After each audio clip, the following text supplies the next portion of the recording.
Good morning, and welcome to episode 35 of Give Yourself Some Leeway with me, your host, Eugene Lee.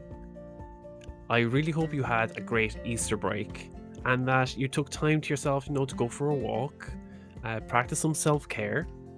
And today's conversation, I just want to let you know beforehand that today's conversation with Nicole Draper, a life coach and behavior change specialist.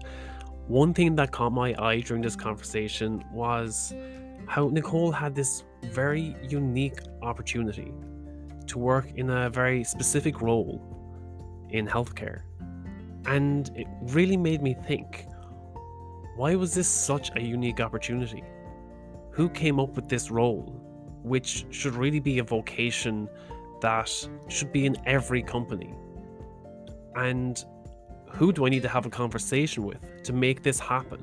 Because I believe that the role that Nicole worked in could drastically improve employee well-being, reduce the risk of burnout, and improve the overall quality of life of both employees in healthcare and patient quality of life. So let me know what you think of this conversation. You can reach out to me at giveyourselfsomeleeway.com, on my social media at eugene.leeway on Instagram, or send me an email, eugene@leeway.ie. Thank you. I really hope you enjoyed today's episode as much as I did creating it, and let me know what you think.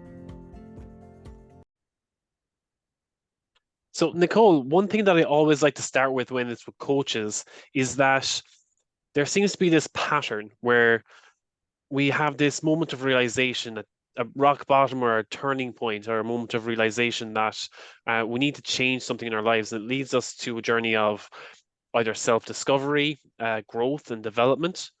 And somewhere along that journey of recovery and growth, we come to a moment of realization that we want to help others and maybe get into coaching. And I want to know what that was like for you and why it is that you do what you do. I do agree. I think that most coaches have a story, right? A rock bottom or whatever the case may be. And I think for me, it was just years of buildup, not having the best childhood I possibly could have, and then marrying someone when I was very, very young, possibly marrying the wrong person because we ended up divorced. And I think those were actually the turning points for me. I think the divorce is what put me on rock bottom. It took me a few years to reclaim myself, figure out who I was, because I really didn't know. I ended up in a relationship very, very young, married very, very young, and I had no idea who I was. So it took several years, several long years to figure that out, to figure out who I was, what I was doing. But in the midst of that, what happened to me was I'd had a career, I had a business. I thought I was, on top of the world. I was doing really, really well for myself. But with the divorce, I ended up closing the business. And like I said, just kind of losing myself in that. And so I ended up going back to college and restarting my life. And when I went back for health and wellness as an actual degree. And I didn't really know what my hope was for that, but I'd always been interested in that field. And so moving forward from that, once I graduated that program, I ended up working in the healthcare field.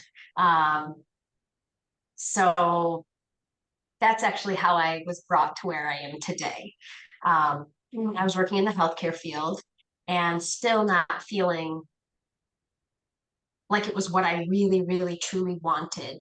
And I think I'd always really coached people in my previous life, with my other business. It was something that I always gave people, I guess, quote unquote, advice, and people would ask me questions. And I loved listening to their stories, and I loved telling them bits and pieces and maybe what I thought about that. So I was kind of always doing that, but I never really realized it.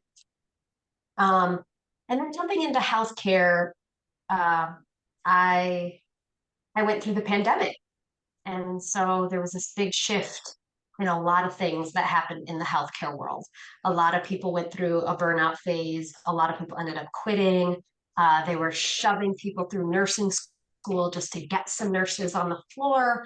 There was lots and lots of elements that happened, and it brought us to these current events that we are now experiencing in our world. Um, so that's a big program that I have. Actually, I have a program that is a burnout recovery program.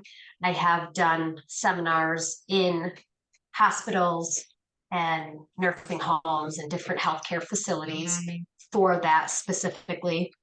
Um, so yes, so that's kind of how I got to this point. It was a long haul. There's no doubt about that. Um, but I can say that, a lot of people say, oh, what I've gone through, oh, what I've gone through. And I love to say what I've grown through. I really feel like the things that I went through, I would not be here today without those things in my life. So I think it just depends on how you look at them, whether you think of them as positive or negative. And I now can look back and say it was a positive thing that happened to me because it made me grow exponentially as a person. Yes, definitely. I think that's again the difference between a fixed and a growth mindset is that you're not fixated on past events controlling how you move forward in your life. And Yeah. instead you're learning from those experiences and, as you said, growing from those experiences. So I think reframing that perspective is a massive thing going forward in life. So actually I commend you again for growing through your experiences.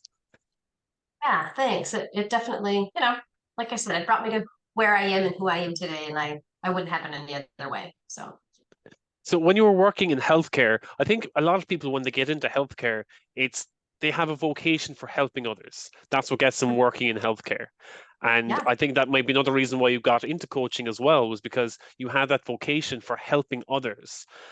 And it's interesting that you say that you were helping people, let's say, recover from burnout in healthcare, because it's such a demanding role as a healthcare worker when you're trying to take care of others. Most healthcare jobs are long shifts, night shifts, double shifts, even. So, what were the, let's say, signs and symptoms that you might have recognized, either yourself or in other workers, of people burning out? Yeah. So unfortunately, right at first, it was like not something that you would say, oh, we're burned out, right? It wasn't like that. It almost was like it snuck up on people. And before you knew it, they were either ill, so they're taking a lot of extra time off of work, or they were just quitting. They were just quitting altogether. And one day they just weren't there and you really didn't recognize why. Um, but then as I started to ask more questions about that and talking to some of the floor staff, you realized that their symptoms were what you would say burnout. That's the recognition of it now is as burnout. And so I think just uncovering that particular issue right there helped to move people forward from the situation. Because a lot of them didn't even realize, right? Like, oh, I'm not sleeping well. I'm more stressed than normal. I'm not eating as well as I used to.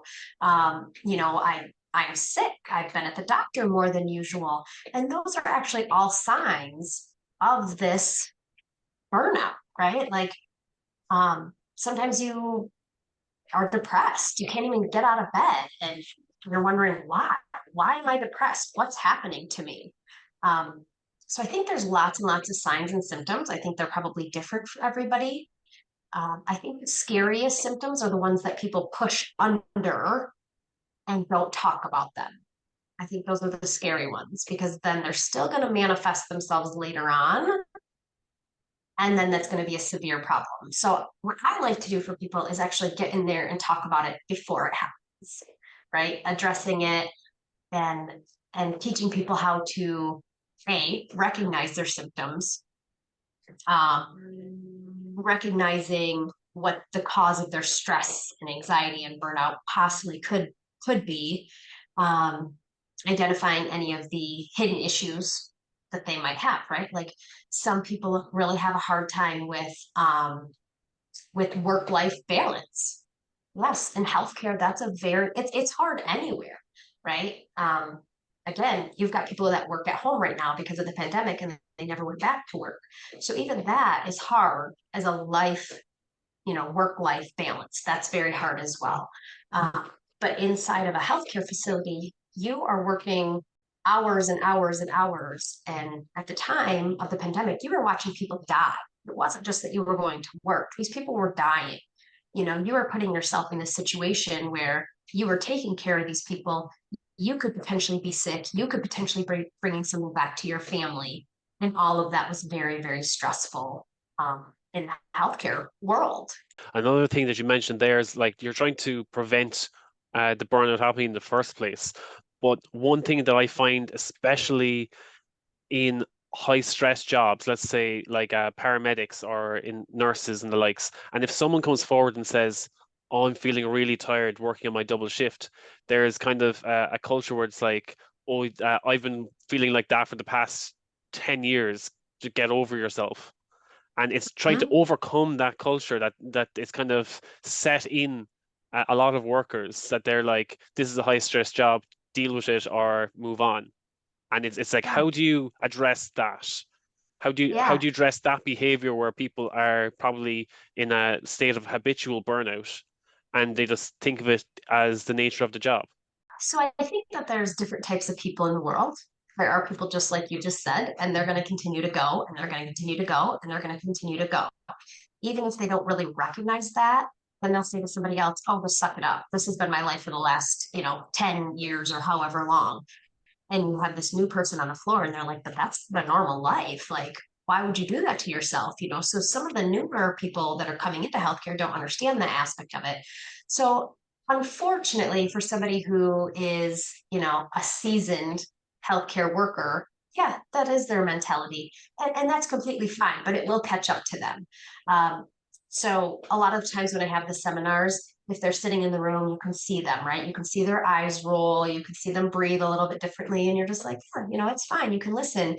But then when they're the ones that get sick and they can't come back to work for 2 weeks, a month, then they start to recognize those symptoms. And I do think that there's something to be said for generational. I think that we have a new generation now where they're very, very, very aware of their mental health, their physical health, their emotional state. Um, Whereas, other generations are not. They just, like you said, they feel like, suck it up. This is who we are. This is what we do, and you have to go to work. And yes, that's absolutely true. But you also have to take care of yourself. And there also has to be some boundaries there somewhere. And again, that's the hard part about healthcare because the boundaries can get blurred. You're being mandated. And when you're mandated, you either stay or you lose your job. And so those are very, very difficult things for, say, a single mom. She's like, well, I have to stay because I'll lose my job. But on the other side of that, I have to go because I have kids at home who rely on me to be there for them. And so, again, that comes back to this work life balance situation. And it's very, very, very difficult. And so, what we saw in the healthcare field was a lot of people, especially women, dropping out of certain fields and maybe going to more of an office job. Or, if they wanted to stay in healthcare, they would go and just answer phones instead of, being on the floor or whatever, because that way they weren't mandated and they had the option to go home. So I think all of those things are kind of what creates this type of stress for people. And kind of what you said too, a lot of the reason I work with women specifically is because they have more empathy for others. They have empathy for men and women. And what I do find in this field is that it is a lot of men who say, suck it up and go to work. And that's not a bad thing because somebody absolutely has to do that. I am not disagreeing with that. Someone absolutely has to suck it up and go to work because we have patients to care for. I completely understand that. But on the flip side of that, he also probably has a wife at home who's taking care of his children, or maybe he's divorced and the kids live with their mom full time, and he doesn't have to worry about those things that single moms worry about. Moms in general, right? Moms that are even married have different worries and concerns than men or dads. Women have gone back into the working fields, whether it's healthcare or anywhere else. We've gone back into the working world. We're not living in the 1950s any longer. And So not only are they working and taking care of the house and taking care of the kids and all this stuff is piling up on them, but that also causes some of their stress. So then they have to disconnect that. They bring it to work, and now everything's jumbled together. They're stressed from work, and they're stressed from home, and they're stressed from their kids, and they're stressed from just the drive into work. So all this stress and all this pressure builds up on women because they feel like they need to be perfect. They feel like they need to do it all. And over the years, we've been taught and somehow coached that we should do it all and we can do it all. And I'm a firm believer that women can do a lot of things, but I'm also a firm believer that at some point you need to step back and ask for help. So back to your point of somebody saying that, well, that's fine. That is their opinion, and I am completely fine with that. But they also need to respect other people who can't just close it off and say, I'm working for 18 hours today. Some people just don't have it in them to do that.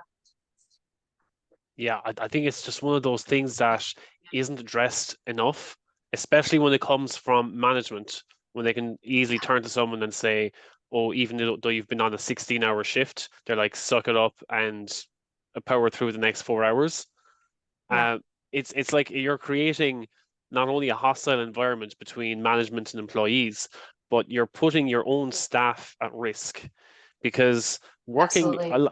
like an 8-hour shift is a very regular, but like if you're putting someone, especially in the line of healthcare, and they're fatigued from working 16-hour shift after 16-hour shift or working night shifts, are they really in a good position mentally or physically to make medical decisions for patients?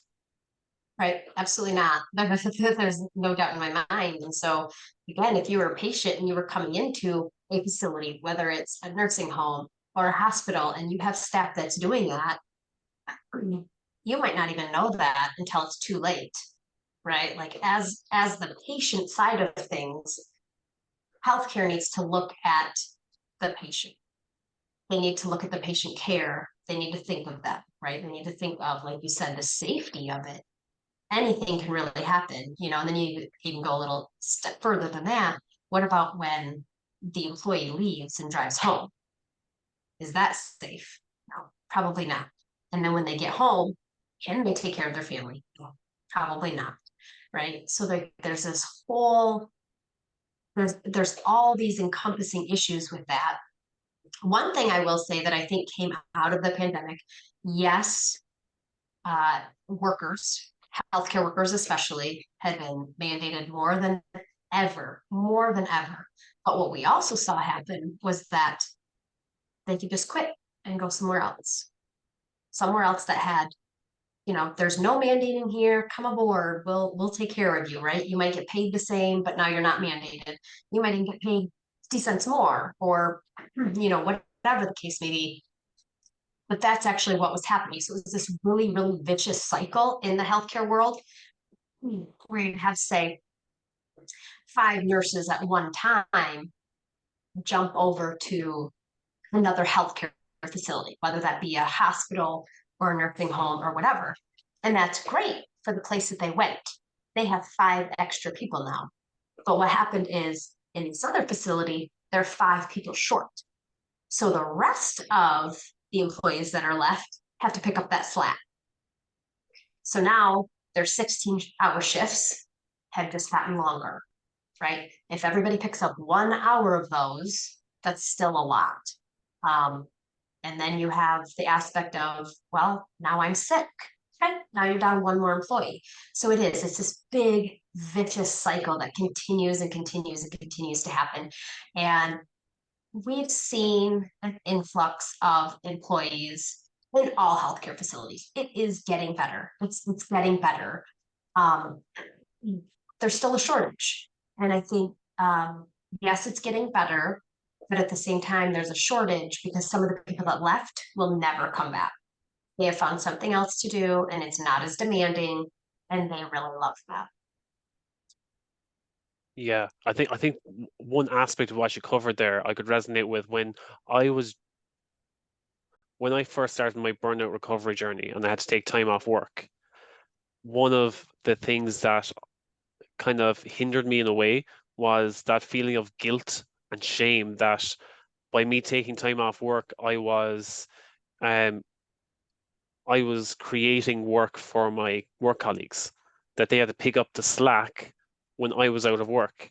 It was that initial kind of guilt trip in my own head that I was like, that I was slacking off because Yeah. I wouldn't even take a sick day most days. I'd feel bad taking one sick day, not to mind take a month off work to focus on myself. So Right. I think that's another reason why people burn out as well, is that they're afraid either to take the sick days Yeah. and they're Oh, yeah. afraid to take the time off to work on themselves, to even to recharge their own batteries. And another aspect on top of that again is even when they do take the time off, that they don't address the underlying issues that cause them to burn out in the first place. So they take the time off, they rest and they recharge their batteries, but then they go back to work Right. and just restart that burnout cycle again. Yeah. They never discovered, again, what I said to begin with, the underlying issue. Why did it happen to begin with? And hopefully for your sake, you did go in and do some self-discovery, and that's how you got to this point in your life for sure. Um, but something that you said just now, so when you were off, you were worried about the ramifications of you being gone and somebody have to pick up the slack of your work. And again, healthcare is so, so different. We're not dealing with things, we're dealing with people. And if somebody isn't there to take care of the people, they die. It's as black and white as that. They will die. And so for healthcare, I think again, that's why the burnout is so high, because they put themselves in that situation of, like you just said, the guilt. Well, if I don't go, who's going to take care of Mr. or Mrs. Smith? You're right. Who is going to, especially if 3 to 5 of you call in? There's nobody there. So care is definitely a different animal altogether when it comes to that, because yeah, you feel guilty that somebody else is picking up your slack. And I completely get that. I'm the same exact way that you are. I don't want somebody picking up my slack. I feel like I should be able to do it all. But in healthcare, someone absolutely needs to be there to take care of these sick people. That is why they're in the hospital. That is why they're in a nursing home. That is why they're in an assisted living facility. Um, and so you're very loyal, very hardcore, like you said earlier, the suck it up, just go to work, right? You've got these people. And so they continue to go and continue to go, continue to go, but eventually they will also crash. It's one thing to be aware of your own burnout, but again, Yeah. it's coming back to, let's say, having the colleagues who say suck it up, but it's also being Mhm. there when instead of you being the colleague saying suck it up, you're the colleague there to support someone else. So how would you implement maybe creating a support network within Yeah. the healthcare system, be it on a company level, let's say on a facility level, or maybe on a larger scale, that it's implemented into the healthcare system, that it should be on the regular, maybe at the start or the end of a shift, that they check in on people's feelings or how the shift affected them. Are there any structures or systems that you'd implement that way to focus on preventing burnout or helping people to recover? So that's actually very interesting that you said that. So when I very first got into healthcare, my role um, was actually doing something very similar like that in the facility for the employees. So I was hired to, my role was called the PED. It was the People Experience Director, and I had an office, and it was set up with everything you could possibly imagine. I had coffee maker, and I had snacks, and I had things that people could possibly need. So during the day, I'd have people come in and visit me. I'd chat with them about whatever was going on the floor, whether it be something, with a patient or another employee or one of the managers or whatever the case was. They could come in, they could sit, they could have coffee, they could get a snack, they could have water, they could do whatever they needed to do. Right. So sometimes people just need, even if it's 5 minutes, sit down and someone else hear them out. They sometimes would cry, sometimes not.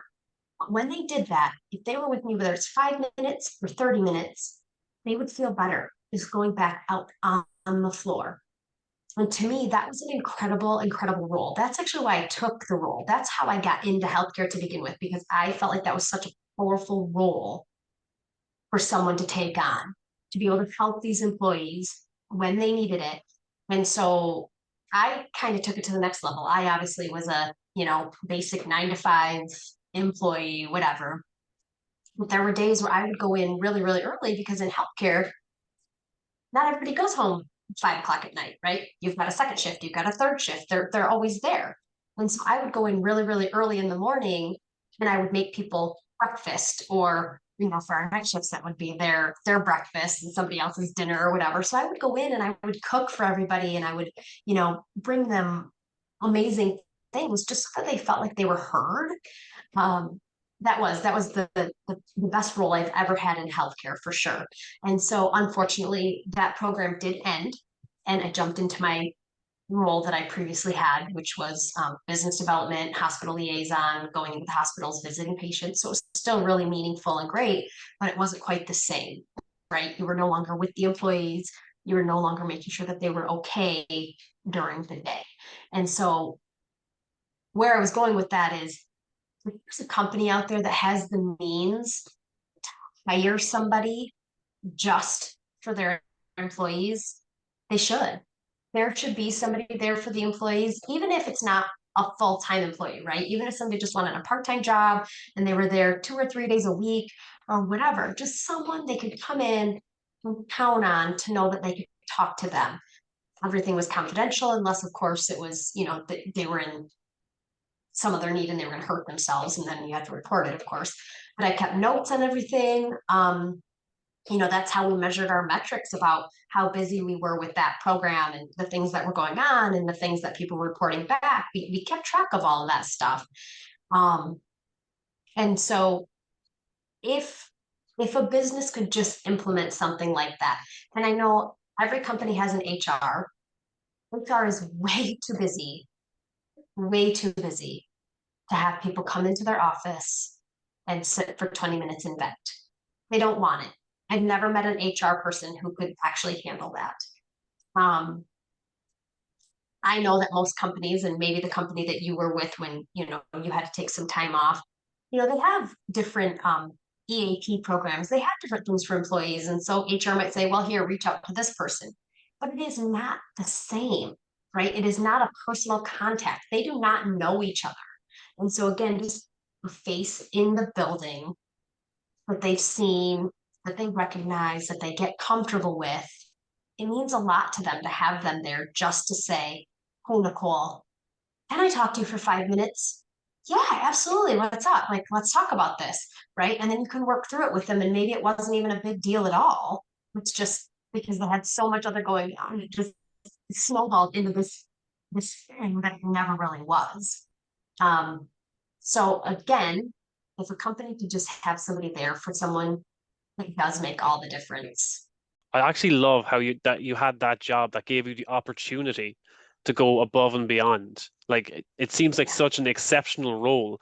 And Yeah. even that was like, let's say, the first one exposure to coaching Yeah. on some level in the healthcare. And Mm-hmm. it's interesting that they didn't see the value of keeping it there full time either. That it Yeah. seemed to just, let's say, like fizzle out. Because Yeah. I always see that, especially in companies, and especially when they're trying to promote more positive culture. And they're always talking about how they want to put their employees first before focusing on your Right. product and your service. The Yeah. employees are the ones that matter because they're the ones serving the customers and serving the community. And it's always you see signs like high staff turnover and a lot of sick leave and um, people not turning up to like team meetings, and Yeah. they don't address those issues. They go like, "Oh, we need to be more strict and more disciplinary about people not showing up or not attending, or we need Right. to cut back on sick pay and all these." And they're trying to keep on making cuts and discipline employees into behaving rather than Yeah. seeing, "Oh, there's an issue here that wasn't an issue before. What has Right. changed? Has there been Right. internal stressors? Has there been external stressors?" and I kind of trying to get feedback from the employees rather than going straight to being very cutthroat and being like, no, you must attend this, you must attend that, or you're out the door. And I love the fact that you had that role. And it kind of came to me just as an idea. I was like, maybe it should be more out there. And the fact that you could actually have that role, I was like, okay, then the idea has already been there. People have actually gone Yeah. through and followed through and made it a job. Why Yeah. isn't it more mainstream? Do people not see the value of it? I have to wonder about that. And there is studies out there, numerous studies about people and, sick time and sick days and all those things that prove programs like that work, right? Just one person in that building. So even if it doesn't even matter what their salary is, let's just pretend it's 50,000 for easy math. A company could gain that 50,000 back very easily by not paying their employees all the sick days, right? The time that they had off for whatever reason, whether it was a mental health day, because now that's also a thing. So mental health day or an actual sick day, um, you know, whatever the case is. So there's numerous studies out there about how beneficial this actually is. And unfortunately, I don't I don't know, right? I'm not the company owner. Um, but if I were, we would still keep that program because it was very amazing. Something else that I think companies should implement more, and I believe that they used to. I don't know about where you are, but I unfortunately I keep saying COVID, but I think it changed so many things in everyone's world. So something that used to happen that no longer does, and I think they're trying to go back to it, is doing work retreats. Um, you know, Even if it's just one a year, letting their employees go someplace, have like, so I'm doing a speaking engagement at a retreat for a company next month, and it is work related. They want everybody there to get to know each other and do all those things, but they also want people to not focus on work. So that's an interesting element. They want them to be there as a work group, and it's a working session, but they don't want them thinking about their actual work. And so I feel like that's very important also, just to get them together, to get them to know each other outside of work. Because I know who I work with. I mean, I know that they probably have kids and, I know their first name, but I don't know what their hobbies are. I don't know what they like to eat. I don't know anything about them. And I've worked with them for years and years. But again, going back to that position that I had before, I knew everything about everybody. And it was awesome, right? I had one employee who I knew she loved a certain brand of chocolate. So when she was having a bad day, I'd run to the store, get her that brand of chocolate. It made her entire day. I had another employee who loved a certain store. And if I saw her doing something incredible, I'd run and get her a gift card. Here, have a gift card. Like, this is the store you love. I know that about you. And they felt so special just to have somebody remember it was their birthday, remember that they liked a certain store, remember they liked a certain food. So I think companies just need somebody in their corner to keep an eye on their employees and just know little things about them. But again, HR is there for that role, and I completely understand that. But this takes it one step above, right? They can work very closely together, which HR and I did work very closely together. Roles like this take it one step above that, and they actually put some personalization onto the employee. It's creating connection where there seems to always be a disconnect. There's a Mhm. disconnect between employees and management. And I think that's Mhm. where culturally, once that disconnect takes place, that's where the downward spiral of burnout starts to begin. That's where the cycle starts. There has to be a disconnect either between the company's vision and what's actually practiced in the company, or the core beliefs and the core values of the employees and the either the role they have or what they're experiencing, either let's say through the company culture or maybe it's through a bad relationship with a manager. And Sure. it's all these little different aspects, and it's sometimes it is hard to address them because even maybe one employee might speak up and be like, okay, I'm feeling burnt out because I have a bad relationship with this manager. There's no one really going to, even if they go to HR about that, they'd be like, okay, you have a bad relationship with that manager. How about you switch to a different department? How about you Right. switch to a different team and not deal with that manager Yeah. rather than maybe sitting down with that manager and trying to talk out that problem because they're like, no, the manager doesn't have time for that. No, Right. we don't have time to organize a meeting like that. We're too busy. Hmm. Is it a matter of having someone, let's say in a role like you had, and having those conversations between employees and managers, either on a personal level or maybe on a team level, and maybe kind of clearing the air? Or is there, let's say, do we have to instill a more positive culture from the top down that that employees have to see the company, the management, and above putting it into practice? And maybe not, let's say, sometimes a lot of employees say that they want to be incentivized financially, and that's what will get them out of burnout or that will make them less stressed. But I've always found out whenever I ask, I'm like, what would you like to improve on this or how to get out of this? And they were like, oh, if the pay was better. Oh, if we were incentivized, if we got vouchers for reaching our KPIs. Oh, if we got let's say a free lunch or something if we hit a target. But I feel it's not the financial side of things, it's recognition, it's Yeah. appreciation for their work, Yeah. it's connecting Absolutely. on that level, just being recognized and rewarded by, let's say, even a good job, well done from a manager to an employee, is all the Yeah. recognition that they need. Doesn't cost a Yeah. penny. It's the most simple, it's almost the most silliest, simple steps that the people are like, oh, that's ridiculous. That's not going to make a difference to the job. Right. But they still wouldn't even just try it out. Yeah. Yeah. I agree with all that. So I'll start with company culture. Company culture was huge. It's huge. So I have seen every single side of that. I've seen where when you're hired, the company culture is so incredible, you never want to leave, right? Like it's empowering for everybody to see all of these things going on. And the particular company that I worked for, there was transitions, of course, as there always is, right? So there was a new buyout, there was new management, there was all these things. But when I started, company culture was all they ever talked about. That was the only thing that mattered. That's how I got the job to begin with. We did a recognition board.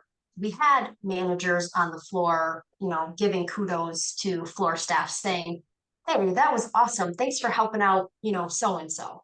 That was awesome. And so they get little tokens of appreciation, whatever that would be, right? Um, I had an employee of the month program. They had all these things. We had culture committee meetings once a month to see where we were and what was going on and what we can improve on and what we shouldn't be doing. But then when all the change happened, all that went away. And the thing I saw with that was company morale went downhill. Nobody wanted to work there. Nobody wanted to work the hours. Nobody wanted to go to work. They did not appreciate the company culture, and the morale went downhill. So I believe that company culture does start at the very top. That is not something that is just inside of your facility.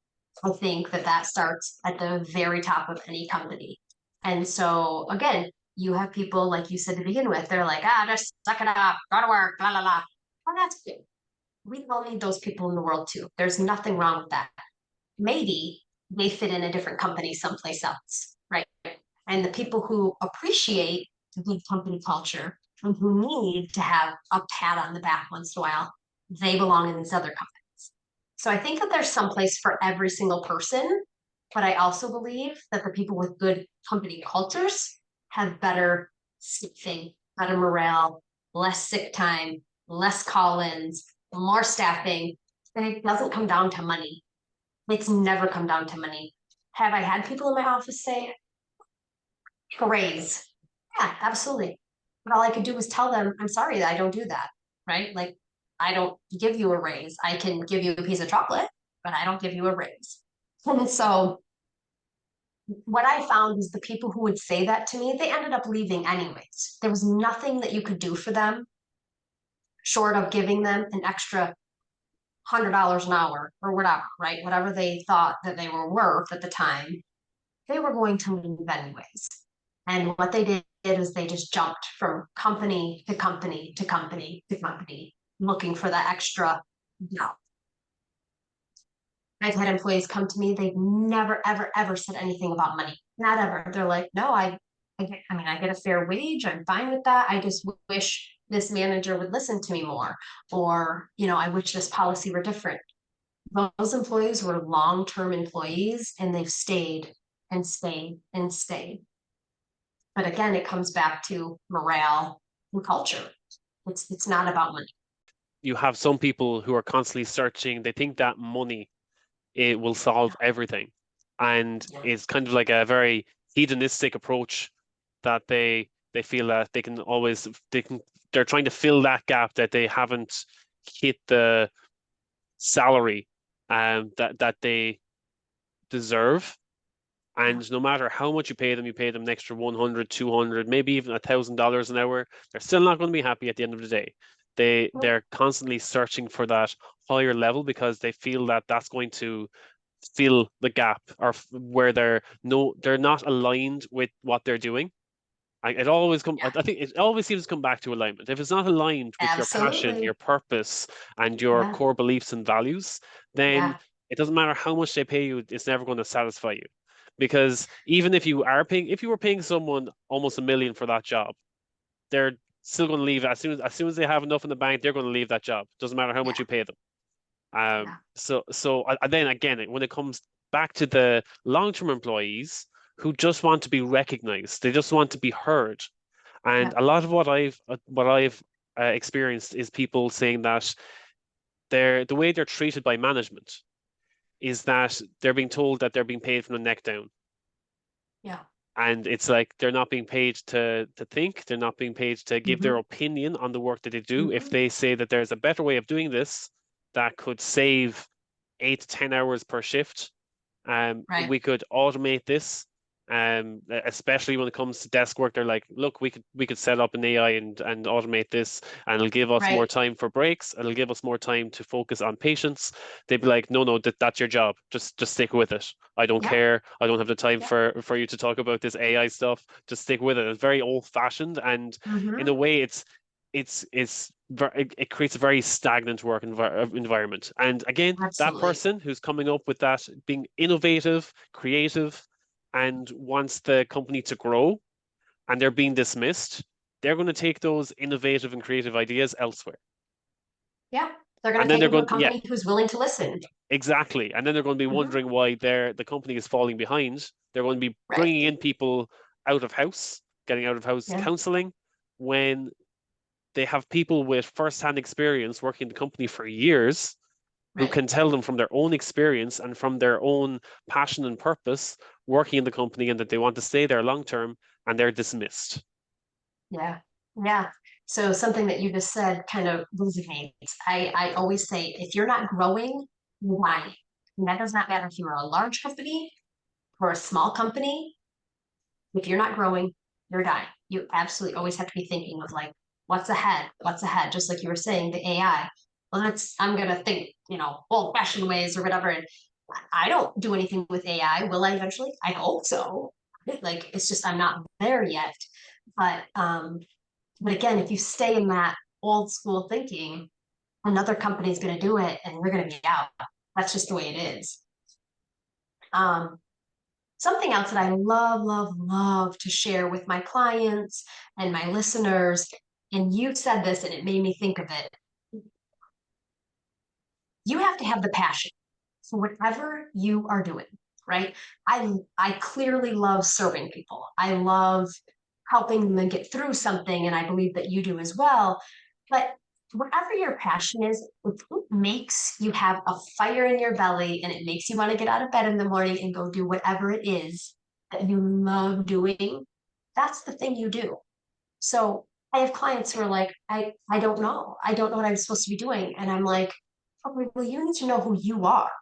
And I think it comes back to that again, like even with this burnout element and job switching and all these things, if you don't know who you are to begin with, you're going to continue to be miserable. It does not matter, like you said, if you get paid $1 million an hour, if you don't enjoy it, you're going to be miserable. It doesn't matter. The money never mattered. It's something that you, and I'm sure you've heard this, like, what would you do even if it was, if you were a millionaire and you could get up every morning and do something for free, what would you do? And so I always think of those things too. I suppose one other part of that, when it comes to passion, and people are like, "Oh, I don't know what my passion is." When it comes to passion, it's not something that it's not innate within you that you know your passion straight away, and that you're like, "Oh, I want to work on my passion. I want to find my passion before I get my dream job." But Yeah. it trying to find your passion without taking action. I think it's a matter of taking action. And maybe if you're not passionate about the role you're in, and again, as you said, it's a journey of self-discovery. It's about finding something that you feel gives you purpose. And especially when it comes to healthcare, Right. maybe you're not passionate about maybe you're working in healthcare and you find yourself you're cleaning patients every day, or maybe you're working healthcare and you're cleaning toilets and you don't like that role. You're like, "Oh, I'm not passionate about healthcare." And it's like, okay, maybe it's just that your role in healthcare you're not passionate about, but you know it has a purpose. And it's like, what job in healthcare maybe you prefer to be on a more personal level with patients. Maybe you'd rather be like a healthcare assistant. Maybe you'd like to be a home assistant, or and help people. Let's say is like home help. Um, Mhm. there are different roles, and maybe then you find out maybe you're just not a people person, and you're like, "Look, I was thrown into Absolutely. healthcare," and you find out you're just not a people person. It's like, okay, Mhm. but it's only by taking action and getting experience in these different Right. areas. Maybe you think you have a passion in healthcare because maybe a family member was a health care worker. And you're like, "Oh, I'm going to follow my mom's footsteps. I'm going to follow my dad's footsteps. He was a doctor. I'm going to follow in his footsteps because maybe it's in the family, maybe it's in my genes that I should be a doctor too." And next thing you find out, you're not passionate about that. Maybe you're more passionate about sports. Maybe you're more passionate about tech or business or finance. Or maybe you just want to become an entrepreneur and serve a community. It's, I think the point I'm trying to come back to is a lot of people find that they're disconnected in their work because they're always trying to find their passion, and Right. they can't settle down with any work because they want to find that passion first. Right. So, how would you address someone, be them a healthcare worker, or let's say they're feeling burnt out, or they're struggling in their role, and they feel they know it's not a raise they want. They probably don't care about what their manager thinks, or maybe that's what they say. They don't care about what their manager thinks, but really they just have a bad relationship with their manager or something likes, and they always just come back to saying, "I'm just trying to find my passion here. I'm not passionate about my job." Yeah. So I think a couple things that you said. So first of all, when somebody goes into a new role, you never know that you're gonna love it. You never know that, right? So I think back, like I have a kid in college right now. He thinks he wants to do one thing. He is probably not going to do that, right? He's going to school for a certain thing, but the probability of him using that actual degree for that is pretty slim to none. And that's the majority of people. You go to school, you get a degree for something, and very, very, very rarely do you use that degree for that purpose, right? I was lucky. I do use mine. However, I also went back to school later in life. So I knew myself a little bit better. So I think when you get into a role and you go to school and then you graduate and you start finding things, it's not going to be perfect. But like you said, you have to continually discover who you are in order to discover what drives you and what gives you that passion. Like I always think of people saying, "Oh, well, if I just wait, it will come to me. If I just wait, it will come to me. It will happen. I'm a good person. It will happen." No, no. You have to go out there. You have to find it. You have to look for it. You have to know who you are, and you have to pursue it. It is not going to come to you. So again, like you said, if you're in a healthcare facility and you discover, I don't really like patient care, well, there's tons of other options. You could work through us, you could do HR, you could do lots and lots of different things, right? You could be the janitor. You're no longer doing patient care, but you just somehow like being in that facility. Or going to the janitor position. You're scrubbing toilets and you're mopping floors and you're like, I hate this. Still lots of options. For some reason, you feel drawn to be in that healthcare facility. There's lots and lots of options for people. I think another aspect of that, again, is that people feel, oh, I want to work in healthcare, but they don't know where to start. And then that's where maybe a janitor position is a good place to start because it's let's say a low point of entry, and they get the exposure to the environment and realize, do I want to invest in becoming a nurse? Do I want to invest in getting a medical degree? And it's Mm-hmm. about exposing themselves to that environment. If you feel that you're not passionate about healthcare and people feel stuck and they're like, oh, I don't have a qualification, I want to get into business, and it's like take on an internship or volunteer or work in Mm-hmm. at a charity or something and get that voluntarily get yourself into that environment. Yeah, And there's always low points of entry into any industry, and you get that exposure. It's just yeah, about having being willing to take action. Yes, yeah. sometimes like you're going to put yourself in a role where there's little or no pay to get into that environment, and it can be tough sometimes. Maybe people have to double job and they take on a part-time job and as well Mm-hmm. flipping burgers or something. But it's about getting yourself into that environment and taking action to find that passion, to see if you're passionate about that environment. I love what you said about exposure. You have to have the exposure to know. If you, like you said, if your mom and your dad have only been doctors or lawyers or whatever, it's the only exposure you've had. That's all you know. So you think that's what you want to do. So you go into it and you're miserable. It's not what you wanted at all. You didn't have the other exposure to teach you that. So I think one, exposure is extremely important, of course. But the thing I wanted to say was, like you said, you start at the beginning, right? You start at the bottom. So a lot of the time, what I'll tell my clients is, okay, draw an A, draw a B. What is the shortest distance to get there? A straight line, right? You have to start at the beginning. If I'm going to run a race, I don't start in the middle of the race, go back to the beginning, and then go to the finish line. Start at the finish line, and I go to the end, right? Like it's no different with your career path. And some of us, i.e., myself, it takes us longer to figure that out, but that's okay because my other role in my past life was still very, very similar to this. I was still serving people. It was just not on the life coaching aspect of things. It wasn't, but in the grand scheme of things, I'd have people come to me and they'd talk about burnout. I just didn't really know it was burnout at the time because I didn't have the educational aspect to know that. And they'd come to me and they talk to me about all kinds of things. And at the time, I didn't really know how helpful I was being until looking back. And now I'm in the role I'm in now, and looking back to then, and I'm like, oh, I've been doing this all along. I just didn't realize that. So you have to start someplace. It's never going to be perfect. You just have to start somewhere. What will be your top three key takeaways when it comes to maybe recognizing burnout in healthcare, how to address it, and maybe how to start your recovery journey?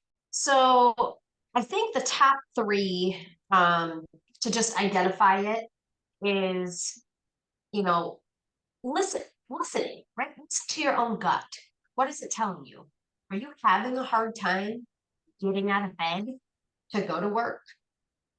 If you're driving to work thinking, I don't want to go there, well, listen, right? There's something wrong for sure. So I think that's a big element of it. Just being aware of your sleeping patterns, um, being aware of depression. And like you'd pointed out, paying attention to your coworkers as well. You have to see like if you work with them on a daily basis, you would know, right? You would see some different things going on with them. If they were getting a little depressed or if they were getting burned out, you'd see that on them. You'd hear them talk a little bit differently, like, I hate this place and blah, blah, blah. I mean, those are all signs and symptoms because typically you go to work and we just know we have to go to work. It's just part of your daily routine. That's how you pay for things. So I think that's a big thing is just listening to yourself and paying attention to the signs because they will be there. You just have to listen. What was the other thing that you wanted to sum up on? If people realize that they are burnt out, how do they start their recovery journey? Yeah, so I think a big step in the recovery process is actually taking a step back. That's a big part of it, right? It's taking a step back, doing self-recognition about it, and then setting some boundaries, maybe taking a little time off, right? Rediscover who you are, what means what to you, and then maybe moving forward from there. Sometimes, in order to go forward, you have to go backwards, as you probably know now. Yeah, definitely. I love exactly what you said there because it comes back to my vision with give yourself some leeway. It's about taking a step back, Yes. taking a deep breath, and giving yourself that leeway to be Yeah. like, okay, I need to take a step back from this and give myself a break and realize what's going on here, what's triggering me. Are there certain stressors in my internal and external environment? And realizing those and recognizing those and addressing them is the first step. Because a lot of Mhm. people they go straight to what gives me more energy. Maybe I should just go for longer walks, get straight to the gym. A lot of people come back to this. Have you heard of 75 hard, the challenge? I have actually. Yes, that is something I've heard of. Yeah, and I found a lot of people, especially when I was I've a lot of people who had like side hustles and everything that they were trying to avoid their 9 to 5 jobs and starting Mhm. side hustles, and they were finding themselves getting more burnt out because they were trying to follow their Right. side passion and getting burnt out because they went from a nine Yes. to five week to a 100-hour week, and they felt like, oh, I can't focus, I'm getting mental blocks. So they took on 75 hard, which is meant to give you this mental resilience and clarity, but it's like Mhm. 75 days of ridiculous, like exercising 3 times a day and drinking a gallon of water and taking cold showers and all this, and if you miss a Yeah. single day you're meant to go back to day one. And I was like, Yeah. I even tried it. I did it for like a week, and I was like, I feel Yeah. even worse after 1 week. I was like, I couldn't imagine trying to do this for 75 days. Yeah. That is a very interesting point. So what you just said, starting something sometimes you feel worse. You're like, what am I doing? I feel worse than I did before. So again, let's people recognizing those symptoms. They have to know what does it all come back to? Knowing yourself.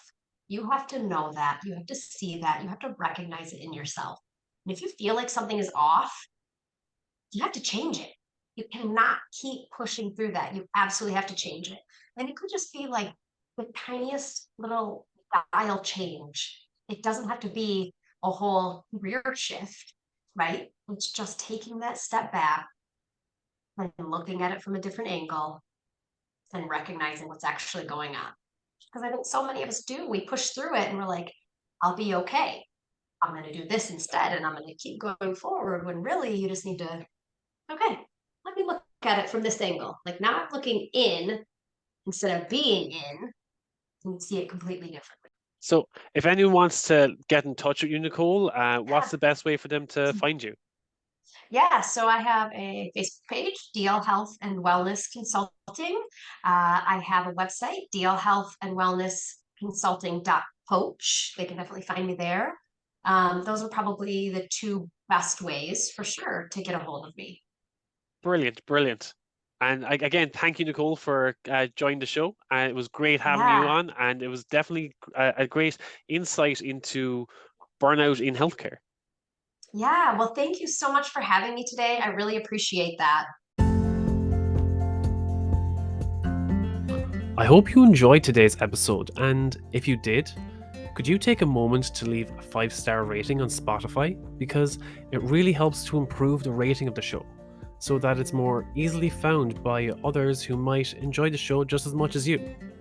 And maybe take a moment to share with family, friends, or a loved one. Because what better way to help break the stigma around mental health than to have that conversation with those closest to us?